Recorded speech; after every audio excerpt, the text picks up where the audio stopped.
sommes toujours le 22 septembre, lundi 2014. Je continue dans la lecture de la Bible dans le livre des psaumes, le chapitre 78, 79, 80. Psaume, chapitre 78, cantique d'Asaph. Mon peuple, écoute mes instructions. Prêtez l'oreille aux paroles de ma bouche. J'ouvre la bouche par des sentences, je publie la sagesse des temps anciens. Ce que nous avons entendu, ce que nous savons, ce que nos pères nous ont raconté, nous ne le cacherons point à leurs enfants. Nous dirons à la génération future les louanges de l'Éternel et sa puissance et les prodiges qu'il a opérés.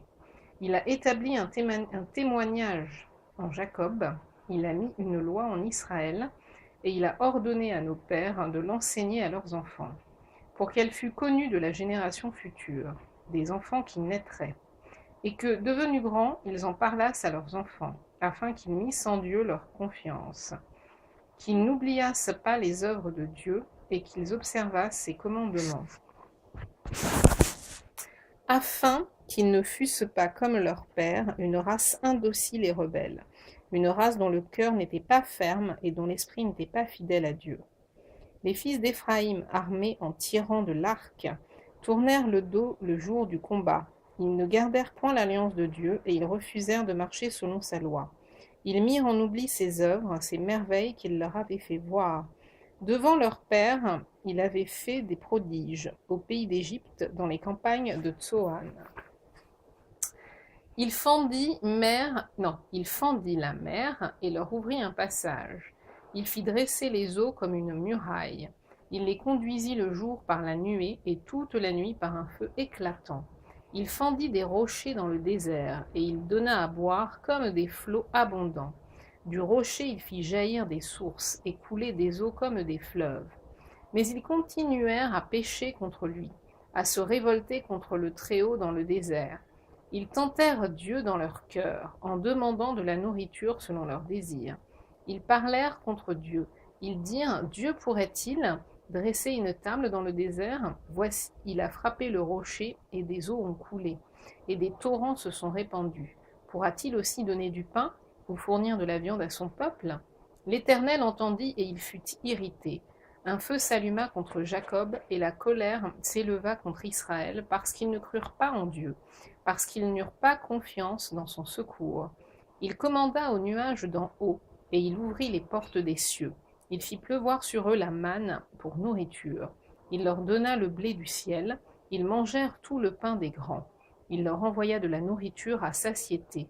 Il fit souffler dans les cieux le vent d'Orient, et il amena par sa puissance le vent du Midi. Il fit pleuvoir sur eux la viande comme la poussière, et comme le sable des mers les oiseaux ailés. Il les fit tomber au milieu de leur camp, tout autour de leur demeure. Ils mangèrent et se rassasièrent abondamment. Dieu leur donna ce qu'ils avaient désiré. Ils n'avaient pas satisfait leurs désirs. Ils avaient encore leur nourriture dans la bouche, lorsque la colère de Dieu s'éleva contre eux. Il frappa de mort les plus vigoureux. Il abattit les jeunes hommes d'Israël. Malgré tout cela, ils continuèrent à pécher et ne crurent point à ses prodiges. Il consuma leurs jours par la vanité et leurs années par une fin soudaine. Quand il les frappait de mort, ils le cherchaient. Ils revenaient et se tournaient vers Dieu. Ils se souvenaient que Dieu était leur rocher, que le Dieu très puissant était leur libérateur. Mais ils le trompaient de la bouche et ils lui mentaient de la langue. Leur cœur n'était pas ferme envers lui, et ils n'étaient pas fidèles à son alliance. Toutefois, dans sa miséricorde, il pardonne l'iniquité et ne détruit pas. Il retient souvent sa colère et ne se livre pas à toute sa fureur. Il se souvint qu'il n'était que chair, un souffle qui s'en va et ne revient pas. Que de fois ils se révoltèrent contre lui dans le désert, que de fois ils l'irritèrent dans la solitude. Ils ne cessèrent de tenter Dieu et de provoquer le Saint d'Israël. Ils ne se souvinrent pas de sa puissance du jour où il les livra à l'ennemi, des miracles qu'il accomplit en Égypte et de ses prodiges dans les campagnes de Tsoan. Il changea leurs fleuves en sang et ils ne purent en boire les eaux. Il envoya contre eux des mouches venimeuses qui les dévorèrent et des grenouilles qui les détruisirent. Il livra leur récolte aux sauterelles, le produit de leur travail aux sauterelles. Il fit périr leurs vignes par la grêle, et leurs sycomores par la gelée, et leurs sycomores par la gelée. Il abandonna leur bétail à la grêle, et leurs troupeaux au feu du ciel. Il lança contre eux son ardente colère, la fureur, la rage et la détresse. Une troupe de messagers de malheur, il donna libre cours à sa colère, il ne sauva pas leur âme de la mort, il livra leur vie à la mortalité. Il frappa tous les premiers-nés en Égypte, les prémices de la force sous les tentes de Cham. Il fit partir son peuple comme des brebis, il les conduisit comme un troupeau dans le désert. Il les dirigea sûrement pour qu'ils fussent sans crainte, et la vie couvrit leurs ennemis. Il les amena vers sa frontière sainte, vers cette montagne que sa droite a acquise. Il chassa devant eux les nations, leur distribua le pays en héritage, et fit habiter dans leurs tentes les tribus d'Israël. Mais ils tentèrent le Dieu très haut et se révoltèrent contre lui. Et ils n'observèrent point ses ordonnances. Ils s'éloignèrent et furent infidèles, comme leur père. Ils tournèrent comme un arc trompeur. Ils l'irritèrent par leurs hauts lieux, et ils excitèrent sa jalousie par leurs idoles. Dieu entendit, et il fut irrité. Il repoussa fortement Israël. Il abandonna la demeure de Shilo, la tente où il habitait parmi les hommes. Il livra sa gloire à la captivité et sa majesté entre les mains de l'ennemi. Il mit son peuple à la merci du glaive, et il s'indigna contre son héritage. Le feu dévora ses jeunes hommes, et ses vierges ne furent pas célébrées. Ses sacrificateurs tombèrent par l'épée, et ses veuves ne pleurèrent pas. Le Seigneur s'éveilla comme celui qui a dormi, comme un héros qui a subjugué le vin. Il frappa ses adversaires en fuite, il les couvrit d'un opprobre éternel. Cependant il rejeta la tente de Joseph, et il ne choisit point la tribu d'Éphraïm. Il préféra la tribu de Juda, la montagne de Sion qu'il aimait, et il bâtit son sanctuaire comme les lieux élevés, comme la terre qu'il a fondée pour toujours. Il choisit David son serviteur, et il le tira des bergeries. Il le prit derrière les brebis qui allaitaient, pour lui faire paître Jacob son peuple, et Israël son héritage. Et David les dirigea avec un cœur intègre, et les conduisit avec des mains intelligentes. On s'arrête là parce que ce chapitre, le 78, est très très long, et là je suis un peu prise par le temps. Quoique, Allez, on avance.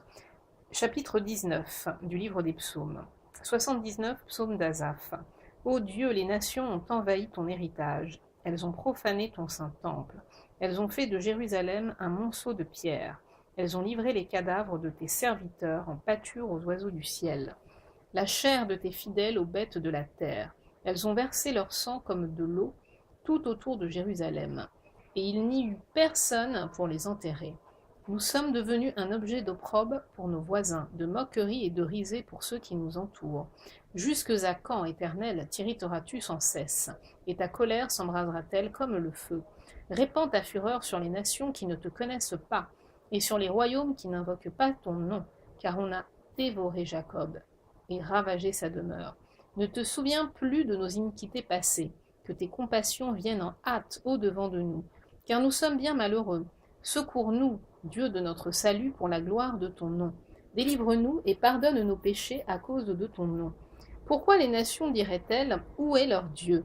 Qu'on sache en notre présence parmi les nations que tu venges le sang de tes serviteurs, le sang répandu. Que les gémissements des captifs parviennent jusque à toi. Par ton bras puissant, sauve ceux qui vont périr. Rends à nos voisins 7 fois dans leur sein les outrages qu'ils t'ont faits, Seigneur. Et nous, ton peuple, le troupeau de ton pâturage, nous te célébrerons éternellement.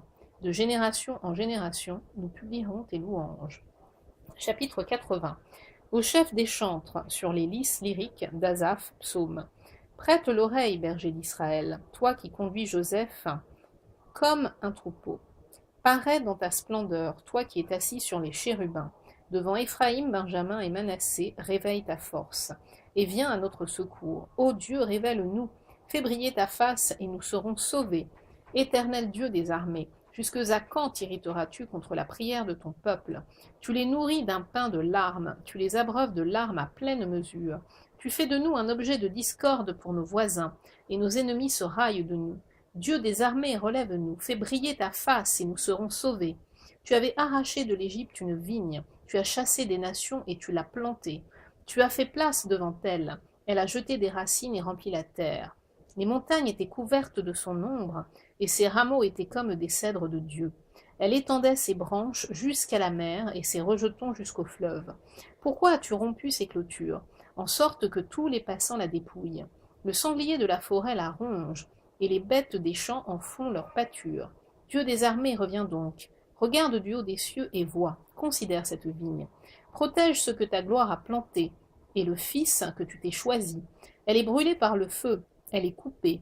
Ils périssent devant ta face menaçante. Que ta main soit sur l'homme de ta droite, sur le fils de l'homme que tu t'es choisi. Et nous ne nous éloignerons plus de toi. Fais-nous revivre et nous invoquerons ton nom. Éternel Dieu des armées, relève-nous. Fais briller ta face et nous serons sauvés. Ok.